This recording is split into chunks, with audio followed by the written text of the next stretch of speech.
So there you have it. You heard Romans 10 says this. How then can they call on the one they have not believed in? And how can they believe in the one of whom they have not heard? And how can they hear without someone preaching to them? And how can anyone preach unless they are sent? Now, this is one of those verses of the Bible that's easier to understand, I think, if you just sort of chart it out. He says if you want people to call on God, in other words, you want them to be Christians, before that can happen, they have to believe, right? But before they can believe, they have to hear. They have to hear the gospel. And before they can hear the gospel, someone has to preach it, he says.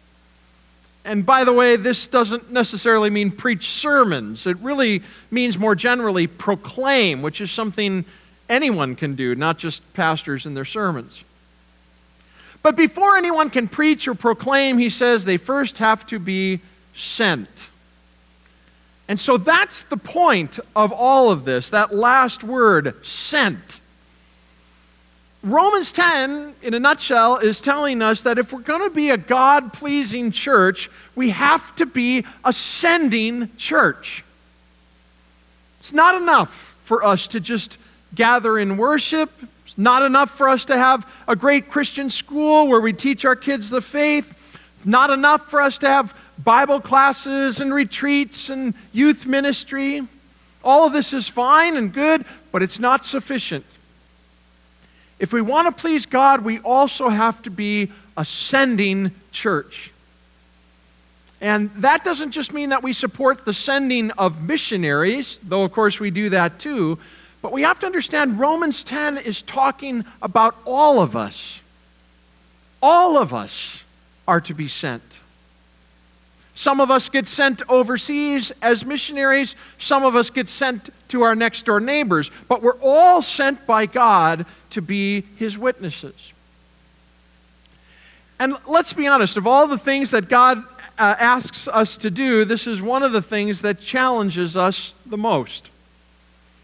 Most of us do okay with worship and Bible study. We're okay with giving and serving and prayer. But being sent as His witnesses, that scares a lot of us. If there's one aspect of the Christian faith that we tend to drop the ball on more than others, it's probably this one. And that's why this is such a helpful text for so many of us. Because Romans 10 is just full of very concrete, practical advice and counsel for being a witness for Jesus. And so I want to look with you today at some of its lessons. You may want to grab a pen or pencil and write some of these down somewhere along the way on your bulletin. Here's the first lesson that we get from Romans 10. The first lesson is check your heart. Paul says in Romans 10 verse 1, "Brothers, my heart's desire and prayer to God for the Israelites is that they may be saved." Paul, we're going to see, has many lessons to teach us, but it starts by checking your heart. He says his heart's desire for the Israelites is that they may be saved. The question is, what's your heart's desire? Because you see, all the great witnessing tips and techniques in the world are not going to help you unless saving the lost is something that your heart actually cares about. I was thinking about this, got to be almost 10 years ago now. Many of you know I was a pastor at a church in Chicago, and we went through a time there where we tried to discern where we believed the Lord was sending us as a church. And along the way, one of the things we discovered was that the northeast corner of our community was now 24% Hispanic and growing rapidly. And we came to believe that the Lord was calling us, sending us to reach that new community. And so I always remember on Reformation Day, I stood up before our congregation and I cast the vision. I made the case for why I believed that this is where Jesus was sending us next. And I remember at the end of the message, I had what I thought was a great line. I said to everyone, I said, friends, we don't need to do any more mission trips to Mexico in this church because God has brought Mexico to us. It was a great line, and I thought it was a great sermon until later that week. Later that week, one of our most committed members was at church for Bible study, and she caught me in the hallway and she said, Pastor C, I got to tell you something. I was thinking about your Reformation sermon last week and how you said we don't need to send mission trips to Mexico because God has brought Mexico to us. And she said, you know what I realized? And I said, no, tell me, what did you realize? She said, I realized in that moment that I don't really care whether we reach Hispanic people or not. And my heart just absolutely sank. But then she said, but I realize that that's not good. That's not from God. And I want to change that. Turned out to be a great day because it was a moment of real spiritual breakthrough for her to realize that the real problem was not lack of strategy or something. It was that she did not care. And that's the first breakthrough we all have to make if we want to be sent by God. First, check your heart. What's your heart's desire? Do you care whether we reach lost people or not? Because if you don't care, the rest of this sermon is going to be worthless. You might as well just go home now and figure that out first.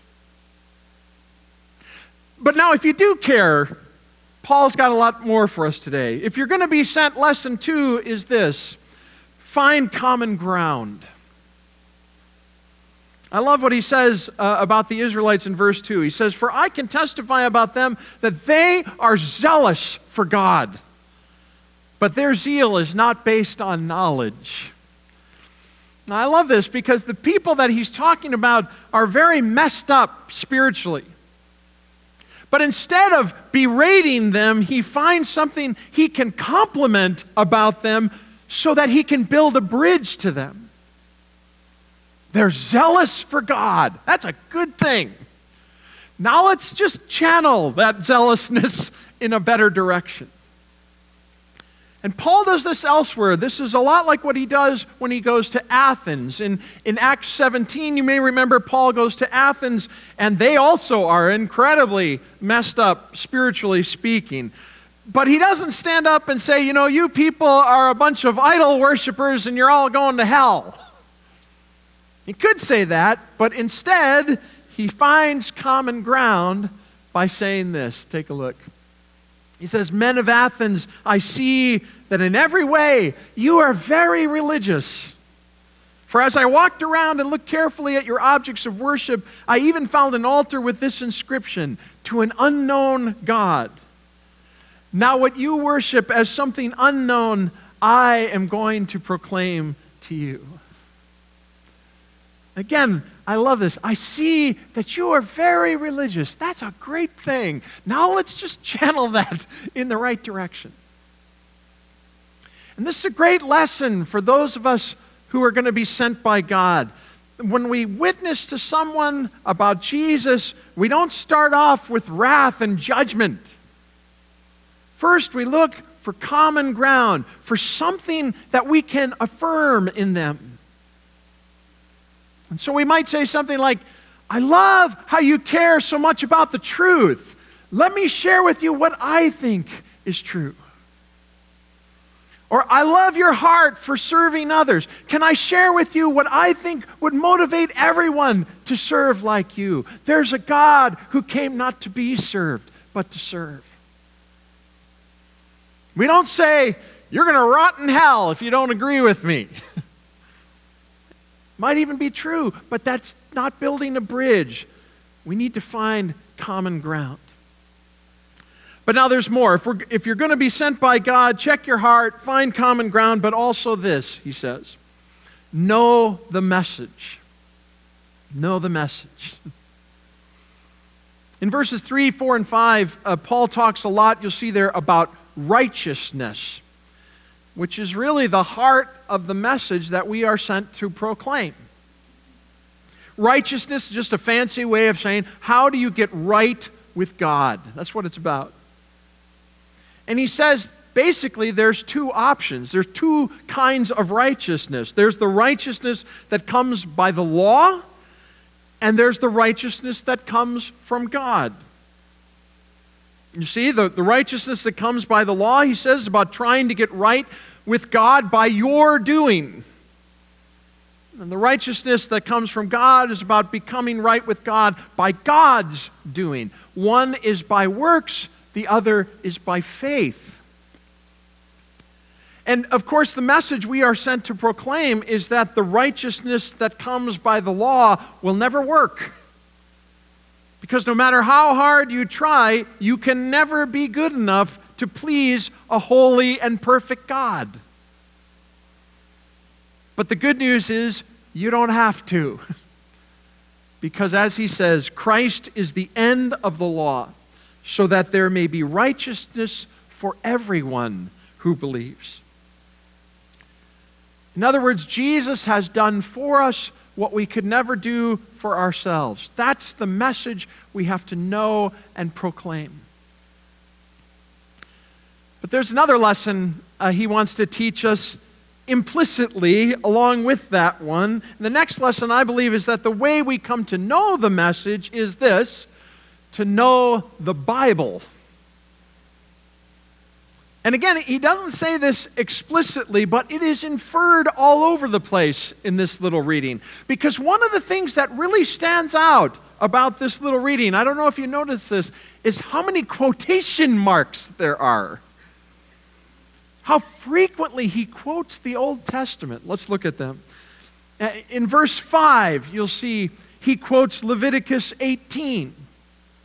Can we bring up the list here? I think we got a whole list. Yeah. Verse 6, he quotes Deuteronomy 30. In verse 11, he quotes Isaiah 28. In verse 13, he quotes Joel 2. In verse 15 and 16, he quotes Isaiah 52 and 53. I mean, it's obvious, isn't it, that one of the reasons Paul knows the message so well is because he knows the Scriptures so well. And of course, the question begging to be asked is, how well do you know them? If God's going to send you to proclaim his message, you can't be ignorant of where the message is found. And yet, as if Paul anticipates that we might oversell this point, Paul follows up with another key lesson. We'll call it this: keep it simple. Because Romans 10 verse 9 says, if you confess with your mouth Jesus is Lord and believe in your heart that God raised him from the dead, you will be saved. It's kind of like Paul is saying, yes, study the Scriptures, yes, keep learning and growing, but don't make this more complicated than it is.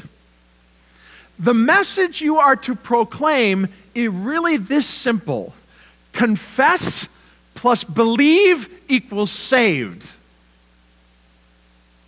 Now, we've got to understand what that means. What does it mean, though, to confess that Jesus is Lord? It actually means two things. First, in the Greek version of the Old Testament, the word Lord was actually the translation of God's personal name, Yahweh. And so to call Jesus Lord was actually a claim of divinity. But at the same time, in the ancient world, people often called Caesar Lord. And so to call Jesus Lord also meant that he's in charge. In other words, to confess Jesus as Lord is to acknowledge who he is. He is the divine Son of God and the ruler of all things. And what about the second part? To believe that he was raised from the dead, of course, you have to believe that he died first. And so we believe in his death and resurrection for us. So what this simple formula is saying is that we confess who Jesus is and we believe in what he did for us. And when we're sent by God to be his witnesses, we really shouldn't make it any more complicated than that.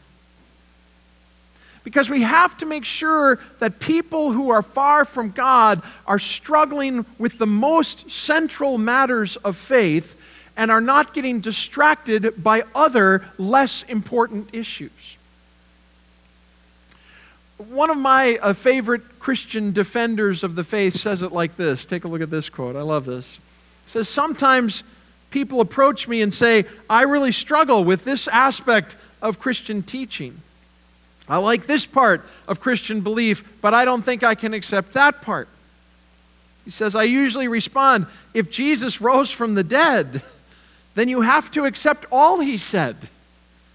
If he didn't rise from the dead, then why worry about any of what he said?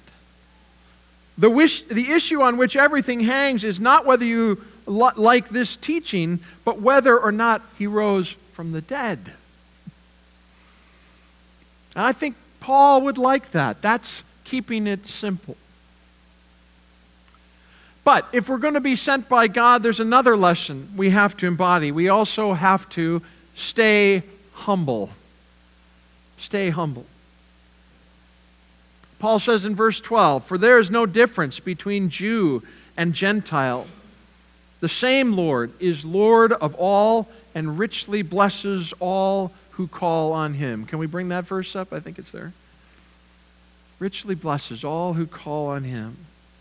What's he saying? Jews are not better than Gentiles. Gentiles are not better than Jews. We're all the same before God, all broken by sin, all in need of salvation.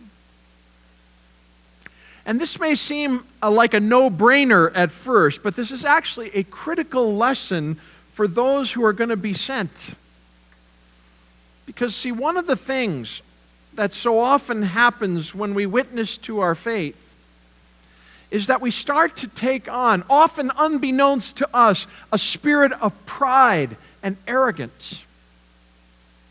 Because, we have the truth and they don't.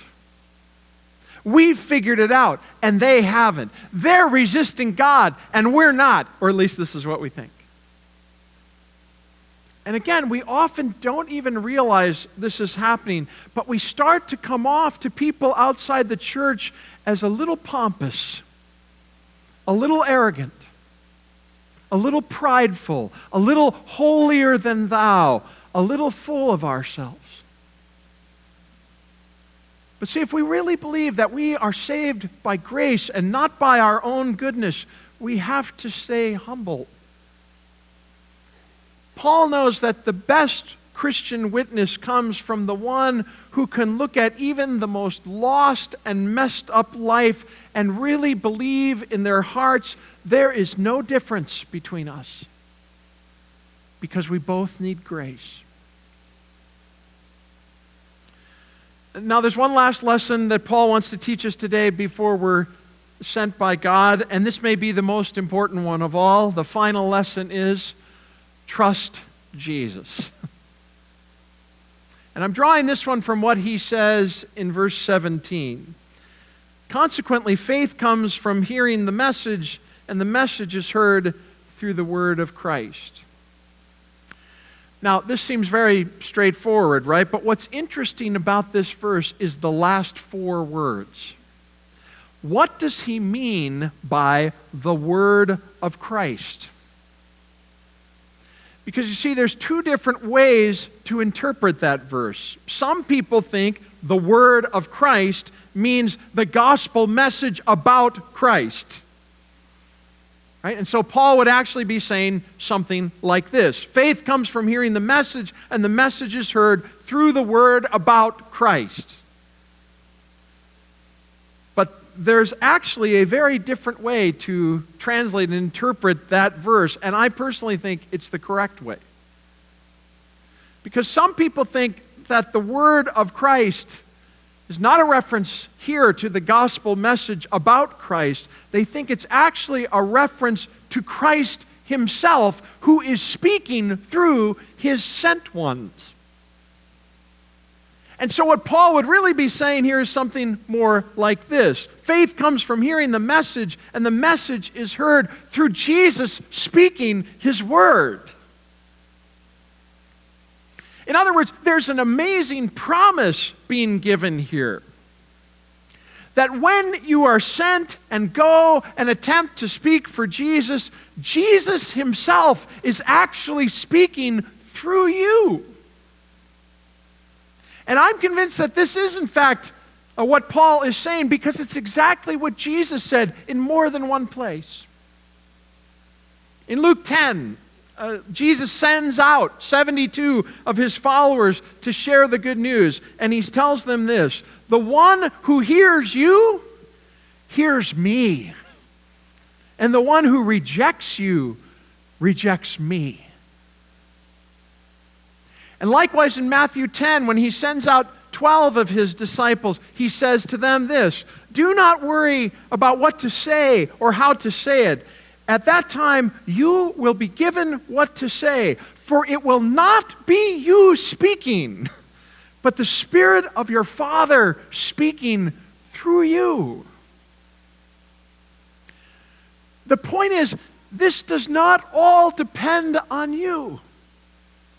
It doesn't stand or fall on your abilities or your persuasion or your intellect or understanding, because Jesus is not sending you and me out alone. He is going with us, and he is speaking through us. Faith comes from hearing the message, and the message is heard through Christ speaking his word. And if we're going to be a sending church, that's what we've got to believe and trust above everything else. Christ is alive and well, and he is still speaking his word. Let's bow our heads and pray.